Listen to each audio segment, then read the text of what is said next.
Hi friends, good morning అందరికీ. నా పేరు విజయలక్ష్మి అండి, చంపపేటలో ఉంటాను. యాక్చువల్లీ నాకు థైరాయిడ్ ప్రాబ్లం ఉంది ఫ్రెండ్స్.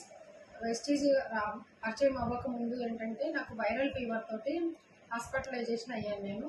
అక్కడ డాక్టర్స్ కెమికల్ మందులు యూజ్ చేశారు.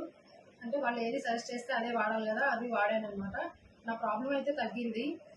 3 డేస్లో డిశ్చార్జ్ చేశారు, ఇంటికి వచ్చాను. తర్వాత 1 మంత్ తర్వాత ఏంటంటే నా బాడీలో చేంజెస్ అనమాట. చాలా యాక్టివ్గా ఉండే నేను. విపరీతమైన కీళ్ళ నొప్పులు, హెయిర్ లాస్ అవ్వడము, చాలా వెయిట్ పెరుగుతూ ఉన్నా అనమాట.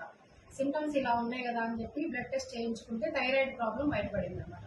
తర్వాత నాకు కోవిడ్లో వెస్టీజ్ పరిచయం అయింది. తెలిసిన ఫ్రెండ్ ద్వారా వచ్చాను, క్రాంతి మేడం నా ఆఫ్లైనర్. కానీ మేడం సజెస్ట్ చేశారు హెల్త్ ప్రాబ్లమ్స్కి సప్లిమెంట్స్ వితౌట్ సైడ్ ఎఫెక్ట్స్ చాలా మంచిగా వర్క్ చేస్తాయని చెప్పారు మేడం. నోని అండి, ఇది బిఫోర్ ఫుడ్ వేసుకుంటాను. గ్యానోడర్మా